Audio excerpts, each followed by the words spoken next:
Right, so this is going to be my new project. Now my T4 is pretty much almost done. I'm still going to be working on a few more bits on that one, but I figure I might as well do another little project over the summer months. So I've just been out and picked this up. This is a Daihatsu Hijet. It's a 1.3 petrol. I've just bought it off a chap who's been all the way down from the south of France and Italy all the way up to Scotland, and now he's on his travels off to America, so he just needed rid of it. It's pretty much full, exactly as it was as he was using it as well, as you can see. It's still got mattress, cushions, his basic bed, all that type of stuff, so it's going to need a complete gutting out. And then the interior is going to need a full makeover as well. It has been insulated on the inside, but it's just pretty much floor insulation that's being used all the way around. So I'll be ripping all of this out, putting some proper probably Celotex in, I would have thought. Insulating the semi-high top as well. I've already had a little sit inside it, and myself being 6'3", I can actually still sit inside this just on the basic bed frame that he's already built there. So as I say, I'm going to be ripping all of this out. I might be able to repurpose some of the wood that came with it. The mattress I'll probably bin, all of everything else that's probably just going to be going straight into the bin. But it just goes to show what he was using it for. As I say, he was all over the place in it. He's done about 13,000 miles, and as I say, now he's off on his travels. As you can see, it's not a bad sized little minivan. It's certainly going to be comical to drive just because of the very narrow wheelbase on it and slightly higher. So I'm sure corners and roundabouts should be fun, but as you can see, it should be a good project, something to get my teeth into. There should be plenty of space and storage. I've seen these done online, and some of them do look quite nice once they're all done up. I say this one's just going to take that little bit of work just because it's been all over the place recently and hasn't really been looked after too well on the outside. Someone's already tried to roller it before. You can see the paintwork's not really up to scratch. You can see roller marks all over the place. You can see some of the older darker blue that it used to be shining through as well. So it's going to have to be painted as well, but that's no issue. I can do another Rust-Oleum roller paint on that as well. Internally, I'm probably going to be going with a similar sort of layout that I've got inside my T4, where I've got a side bed with a pull-out section with a kitchen on the other side. So I'll probably be having a pull-out bed going down behind the driver's seat, and then I'll have a kitchen unit with a gas bottle, water tank, tap, this, that, the other, and that'll all be on the left-hand side. I'll probably make it so there'll be storage access just by the sliding door of the right hand side, and the left hand side will be able to get in and out, just general access, just so you can pass the DVLA requirements of having a side door that you can access as well. So as I say, it's not a bad looking little van. It's the panels are relatively straight on it. All of the rollers roll nice and easily. He's already, as I said, the previous guy's already replaced those, so he's tried to look after it because he was going all over Europe in it. And I say the only reason he sold it is because he's not going to be in the country anymore. So I say it's time to give it a good once over and see how I can bring it up. I mean, rust wise, there's very little rust on it, but you can see there, as I say, the actual paint job itself's not the best, put it that way. Certainly a mix of blues and colours all the way down around the windscreen as well. You can just see where it's flaking off, where it just hasn't been done properly.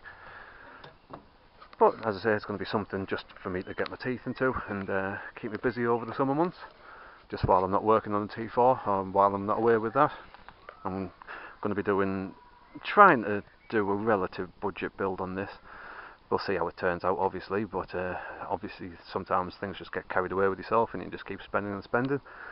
But obviously with some of the timber already in that I should be able to reuse, I'll get rid of all the mattress, but I've still got some spare bits in the garage from when I was converting that T4 and the one I did beforehand as well, so I'm hoping I'm going to have most of the bits lying around. I'm going to have to buy bits like new flooring, insulation, carpet and ply just for the sides.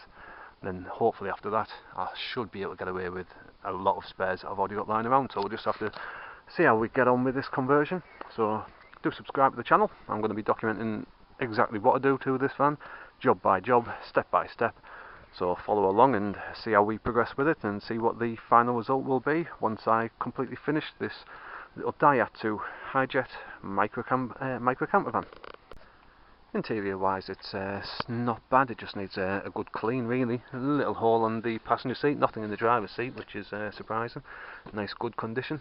I've already had the seats up just to inspect the engine bay underneath it, and again the guy was saying that he'd already had the timing belt done before he went away, so in theory the timing belt should have already had about 15,000 miles at most on it.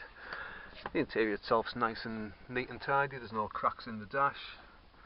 It's got 120,000 miles on it, just pretty much on the dot. And that's it, it's just not a bad little looking van, so we'll see what it turns out with. I don't know whether I'll be replacing these seats or not, we'll see. I'm not sure what the runner situation is on them and how easy it will be, because these actually flip up and that's how you gain access to the engine bay underneath, so that might restrict being able to swap these out for anything a little bit neater and nicer. We'll see though. As I say, I'm going to be documenting exactly everything I do to this van on here, so as I said, do hit that subscribe button and follow along. Bodywork wise it's not too bad at all really, it's just little bits of surface rust here and there, and even that's been minimal, so I'm presuming whoever did the poor roller job at least managed to look after and take care of any rust that might have been coming through beforehand. As I say, I've had a look at all the sills and they're all pretty solid. Looks as though there's been a patch put onto one of them, but even that's still nice and solid at the moment. It's just going to need, as I say, just a bit of a knockback and just a nice coating with something like Rust-Oleum or Hammerite, something like that, just to give it a bit more protection. As you can see, that's a nice new roller on there. It's always nice to see new parts going onto the van, so at least it shows that it has been tried to be taken care of in the past. I'd say that's a good looking new roller at the top there as well, so I'd say it's been looked after relatively decently. As you can see, it was pretty much a fire sale when I did get it. Everything was included, all of the tools, full toolkit, lots of oils and lubricant, this, that, the other, a couple of spare rollers for the van. There's roof bars for the van as well. He said it looks quite comical when those were on because they're a little bit too big for the van, just by the way that it attaches onto the rollers there, like onto the side runners. So in effect it's actually wider than the roof. So I don't know whether I'll put those on or not. The inside still needs some new ply for the panels on the sliding doors. Well, that side anyway, this one's still got the original on it. But I'm going to be repaneling all the inside anyway, as I said, after I put all the insulation in, just to make sure it's all carpeted and looking nice and neat. So now it's just going to be a case of getting everything gutted out, completely stripped out, all of the carpet, all of the old insulation, everything that's in here. I'm going to get it back to a completely bare shell, and then we'll see exactly what we're looking at and see where we are from there. What work might be needed, hopefully not going to be a lot. Looks relatively okay underneath, but I say first things first, gut the complete contents of everything that's been left in here and see where we stand, and then as I say, I'll be documenting everything that I'm going to be doing on it. So this was just a test fit here, and this is just me sitting on the bench that he'd built before, and I'll be doing pretty much the same sort of size and depth.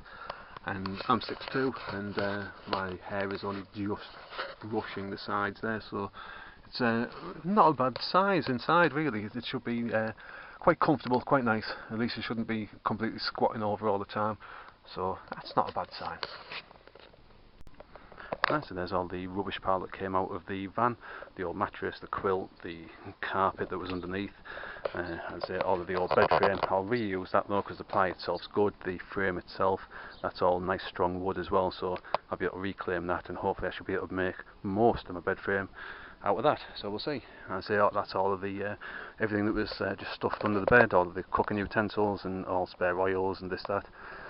Even a bag of spare bits, one of the timing belts, lots of spare sliders for the doors, so I say it's not a bad van, and I say hopefully we'll be able to turn it into something looking a little bit more special than what it is at the moment. I've got the old floor up, and that's not in bad condition actually. I might put that back down. It's cut specifically for the shape of the actual floor, with all of its nooks and crannies. Fits right under there, all the way around both sliding doors, so I'll probably reuse that and just insulate back over the top of that. Inside it looks pretty good, there's no big rust holes or anything, there's a little bit of surface rust just around the arches there, but that looks as though that should be treatable.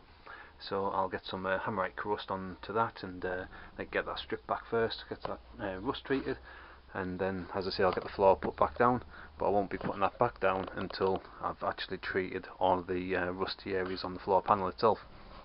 But it goes to show that it's not a bad size space at all, really. When you get in, there's plenty of room to move around and that, so by the time everything's built into place, although it's going to be a micro camper, it should still be quite a comfortable and tidy micro camper. So as I say, follow me along, and I'm going to be documenting everything that I do on this, job by job. So as I say, hit that subscribe button below and follow along and see what the results turn out like.